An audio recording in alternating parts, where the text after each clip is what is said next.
کہ پروردگار تو مجھے اتنی طاقت دے کہ میں نامحرم پر نگاہ نہ اٹھا سکوں، میرے اندر سے چیزوں کو کھینچ لے جو مجھے نامحرم کی طرف متوجہ کرے۔ عزیزان محترم، یہ سب سے بڑا مسئلہ ہے کہ واقعاً اگر کوئی جوان آج خدا کی بارگاہ میں یہ مانگے تو اس سے بڑا کمال نہیں ہے۔ خوب انسان ضعیف ہے، میں ضعیف ہوں، لیکن میں خدا کی بارگاہ میں کہوں پروردگار تو جانتا ہے میرے ضعف کو، تو جانتا ہے کہ میں کس طرف کھنچا چلا جاتا ہوں، اگر تو نے نہیں بچایا کون بچائے گا؟ کوئی ہے؟ کوئی دنیا کی چیز بچا سکتی ہے انسان کو؟ کوئی دنیا کا ربڑ، کوئی دنیا کی چیز لیبارٹری گناہ کو دھو سکتی ہے جب تک وہ خود نہ چاہے؟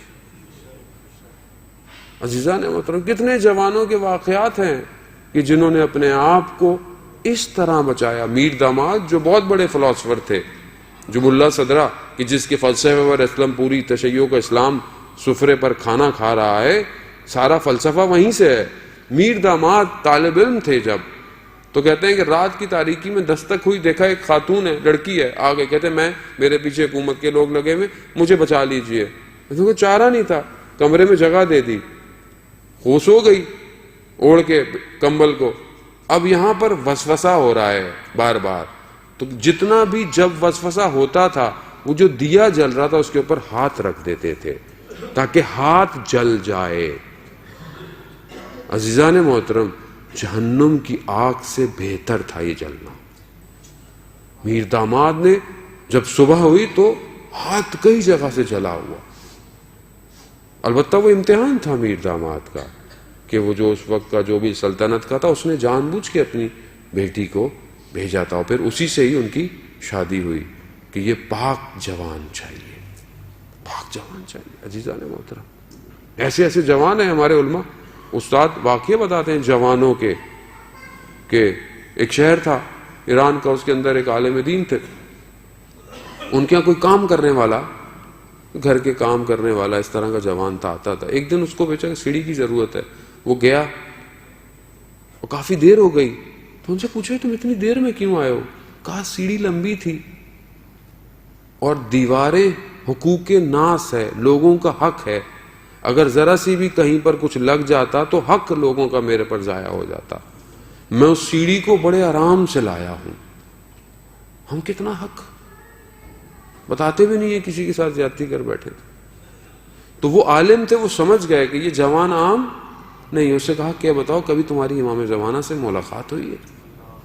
اللہم صلی علی محمد وآل محمد۔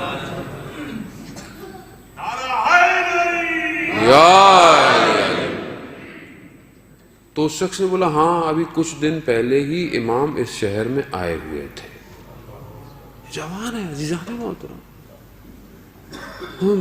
میں کیوں نہیں دیکھ رہا ان گناہگار آنکھوں سے وقت کے امام کو؟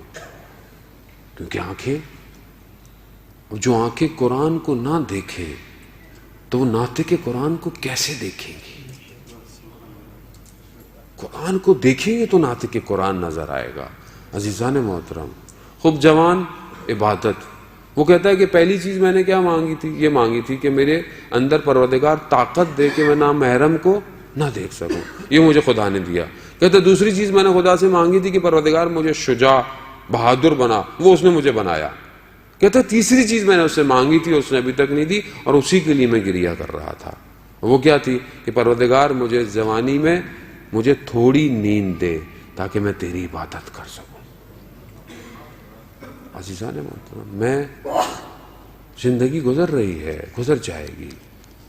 کتنا انسان اپنی زندگی میں کھاتا ہے، پیتا ہے، بولتا ہے۔ اب تو لوگوں نے ایوریج لائف بھی نکال دی ہے کہ کتنے گھنٹے اگر انسان زندہ رہے تو کتنے گھنٹے کام کرتا ہے، کتنے گھنٹے ٹریولنگ کرتا ہے، کتنے گھنٹے سوتا ہے۔ کتنے گھنٹے ہیں میرے پاس جسے میں روز قیامت کہوں گا پروردگار یہ صرف تیرے لیے تھے۔